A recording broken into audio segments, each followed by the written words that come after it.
ইউনূস সরকার একটা নির্বাচিত সরকার। অনেকে বলেন উনি ইন্টারিন। কিসের ইন্টারিন? ইউনূস সরকার একটা নির্বাচিত সরকার, গণতান্ত্রিক সরকার। কিভাবে? নবীজি তারপরে কে খলিফা হবেন, নবী সাল্লাল্লাহু আলাইহি ওয়াসাল্লামের পরে কে রাষ্ট্রপ্রধান হবেন, তিনি একটা সূত্র দিয়ে গিয়েছিলেন, ওয়ায়াবাল্লাহু ওয়াল মুমিনুন ইল্লা আবু বকর। তোমরা দেখবা একটা অটোমেটিক ঘটনা ঘটবে। আমার পরে কে খলিফা হবে আমি জানি, কিন্তু আমি তোমাদেরকে চাপিয়ে গেলাম না। আমি জানি আল্লাহ আবু বকরকে নেবেন, তোমরাও ইচ্ছে করে আবু বকরকে নিবা।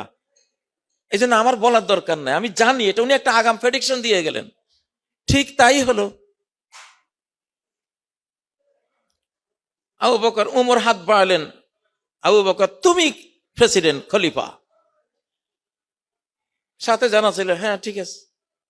এত উত্তম মানুষ আর কে আছে আমাদের সমাজে? দেখতে দেখতে গোটা সমাজ মেনে নিল। ঠিক ইউনূসের ঘটনা তো এইরকম। ওটা হলো নবুয়তের গণতন্ত্র, নবীজির দেয়া গণতন্ত্র। ওটা তিনি জাতির উপর রেখে গেলেন, সেটা জাতি বাস্তবায়ন করলো। ইউনূস সরকারকে অনির্বাচিত সরকার কেমনে বলবো?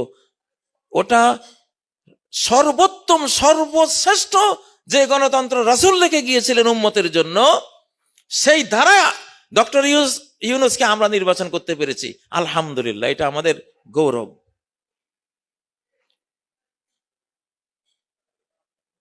অতএব ডক্টর ইউনূস 5 বছর পূর্ণ করুক, আমরা চাই ইনশাআল্লাহ। যারা এই দেশ স্বাধীন করেছে, ছাত্ররা জীবন দিয়ে, আমরা তাদেরকে এগিয়ে দেব। যারা দেশ স্বাধীন করে তারা মালিক হয়, এটা আল্লাহর নিয়ম।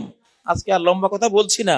আমরা চাই বাংলাদেশ স্টেবল হোক, আমরা একটু ভালো করে যাকাত দেই, আমরা একটু ব্যয় করি, ডক্টর ইউনূসের অধীনে দেশ শান্তির পথে এগোক, এই কামনা রেখে, আল্লাহর কাছে দোয়া রেখে এখানেই সমাপ্ত করলাম। সুবহানাকাল্লাহুম্মা বিহামদিক, আশহাদু আল্লা ইলাহা ইল্লা আনতা, আস্তাগফিরুকা ওয়া আতুবু ইলাইক।